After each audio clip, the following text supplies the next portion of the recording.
Halo teman-teman semuanya, kali ini kita akan membahas tentang kampanye perlindungan perempuan dan anak yang berada di Kabupaten Sleman.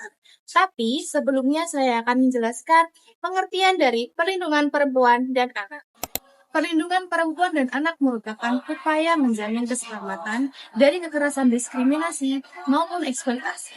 Sebagaimana diatur dalam Undang-Undang Dasar 1945, Pasal 28B ayat 2 yang berisikan bahwa setiap anak berhak atas keberlangsungan hidup, tumbuh, dan berkembang, serta perlindungan dari kekerasan maupun diskriminasi, serta diperkuat melalui Undang-Undang Nomor 35 Tahun 2014 tentang perlindungan anak dan Undang-Undang Nomor 23 Tahun 2004 tentang penghapusan kekerasan dalam rumah tangga.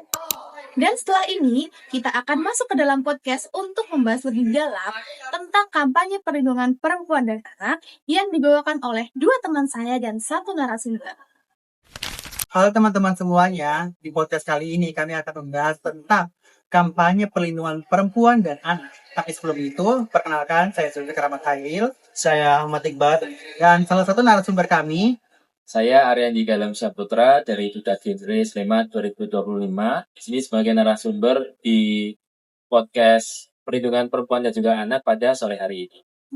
Baik, sekarang kami bersama dengan Kakak Rian dari Duta Genre. Nah, di sini tuh kami ada beberapa pertanyaan yang ingin ditanyakan tentang perlindungan perempuan dan anak. Untuk pertanyaan pertama yaitu, bagaimana kondisi perempuan dan anak di Sleman saat ini? Menurut Kakak Rian seperti apa?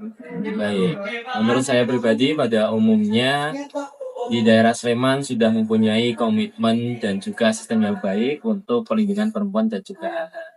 Tetapi banyak sekali kasus kekerasan rumah tangga dan juga kekerasan seksual yang belum terlapor. Jadi untuk sistem kami sudah ada, tapi harus diperkuat lagi dari sisi kesadaran dan juga kemandirian masyarakat untuk melapor.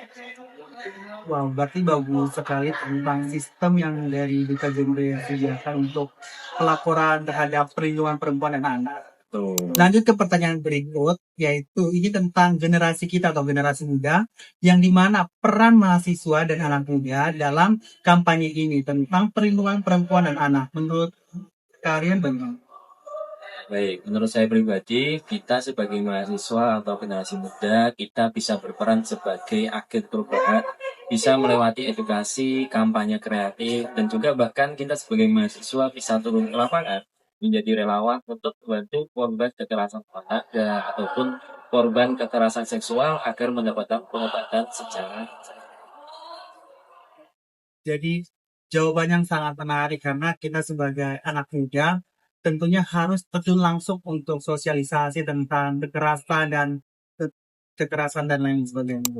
Kita lanjut ke pertanyaan berikutnya yaitu tentang kolaborasi. Apakah instansi seperti pemerintah, kampus, dan komunitas itu tuh apakah efisien dalam melakukan perlindungan perempuan dan anak? Menurut kalian bagaimana? Kalau menurut saya pribadi sangat efisien. Karena yang telah disebutkan oleh Mas Yul tadi, ada 3 instansi, yaitu pemerintah, komunitas, dan juga kampus. 3 ini akan kita kolaborasikan dengan tugas masing-masing. Untuk pemerintah, nanti merekalah yang bergerak di bidang kebijakan dan juga layanan. Nanti untuk komunitas, merekalah yang akan menjadi garda terdepan di hadapan masyarakat. Dan terakhir untuk kampus, merekalah yang akan mengedukasi secara mendalam ke mahasiswa ataupun ke masyarakat lebih luas dan juga bisa meriset kembali. Jadi ketiga ini kita kolaborasikan agar perlindungan perempuan dan juga anak bisa berjalan dengan lancar dan juga tepat sasaran. Wow, berarti dalam ketiga tersebut tuh sangat berdampak dari pemerintah, komunitas, dan juga kampung. Jadi kita bisa menjalankan dalam perlindungan perempuan dan anak. Oke, untuk pertanyaan selanjutnya untuk Kak Aryan yaitu menurut Kak Aryan nih, kampanye apa yang paling efektif dilakukan di Kabupaten Sleman terkait permasalahan perlindungan perempuan dan anak? Baik, menurut saya pribadi kita berbicara terkait perlindungan perempuan dan juga anak. Menurut saya pribadi kampanye yang paling efektif yaitu bisa memanfaatkan lewat komunitas, yaitu dengan lingkungan terdekat, sekolah, ataupun juga kampus. Karena diskusi yang paling ampuh yaitu diskusi langsung dengan masyarakat ataupun warga sekitar. Dan juga kita bisa memanfaatkan media sosial untuk menyebarluaskan tentang kampanye perlindungan perempuan dan juga anak. Di dalam media sosial tersebut, nanti kita akan menekankan dua hal yang paling terpenting, bahwa kekerasan itu salah dan juga pelaporan itu sangat penting.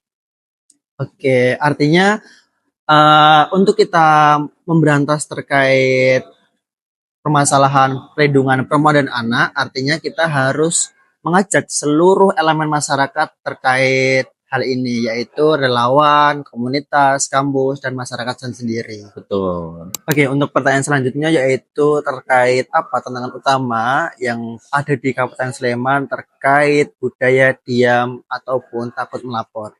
Baik, dari saya pribadi, tantangan dari kampanye perlindungan perempuan dan juga anak ada dua, yaitu stigma sosial dan juga rasa takut korban untuk melapor. Banyak sekali kami mendapatkan laporan bahwa korban dari KDRT ataupun kekerasan seksual tidak berani untuk melapor karena mereka takut disalahkan ataupun takut tidak dipercaya. Makanya mereka memilih untuk diam. Seperti itu. Oke, artinya permasalahan ini memang udah menjadi hal biasa di Kabupaten Sleman. Betul. Mungkin apakah ada terkait website untuk laporan? Boleh. Jadi di Kabupaten Sleman, jika ada korban yang ingin melapor seperti korban kekerasan dalam rumah tangga ataupun kekerasan seksual, bisa melalui website din p3ap2kb.sleman.go.id, ataupun jika ingin datang langsung bisa ke Dinas P3AP2KB di Kabupaten Sleman. Nanti di dinas tersebut akan ada staf yang akan melayani segala keperluan ataupun keresahan, semisalnya menjadi korban kekerasan dalam rumah tangga ataupun kekerasan seksual. Dan itu tidak akan dipungut biaya dan konsultasi itu gratis. Oke, ini pertanyaan yang terakhir yaitu apa pesan dan harapan Kak Rian terkait Kabupaten Sleman yang ramah perempuan dan anak? Baik, harapan saya semoga Sleman menjadi ruang yang aman, adil, dan juga berani untuk melindungi perempuan dan juga anak. Pesan saya, kekerasan bukan urusan pribadi, namun tanggung jawab kita bersama. Jangan ragu untuk lapor, jangan ragu untuk peduli. Mari kita bersama-sama membangun Sleman yang lebih ramah, berkeadilan, dan juga berperi kemanusiaan. Generasi Emas dimulai dari Sleman. Oke, ternyata pesan dan kesan serta harapan Kak Rian luar biasa. Semoga ini menjadi motivasi untuk Kabupaten Sleman serta korban-korban perempuan dan anak di Kabupaten Sleman.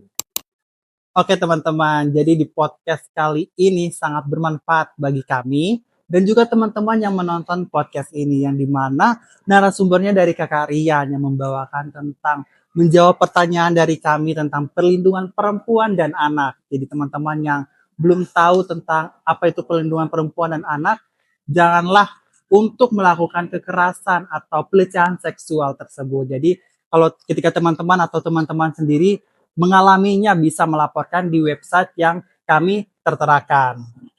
Sekian, saya Zulfikar Ahmad Hairil, Saya Ahmad Iqbar, dan narasumber kami. Saya Arendika Lemsyaputra dari Duta Genre Kabupaten Sleman.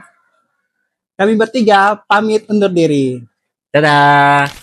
Oke teman-teman, kali ini podcastnya sangat informatif bukan? Karena kita langsung dibawakan oleh narasumber kita yaitu Kak Rian dari Duta Genre Sleman tahun 2025.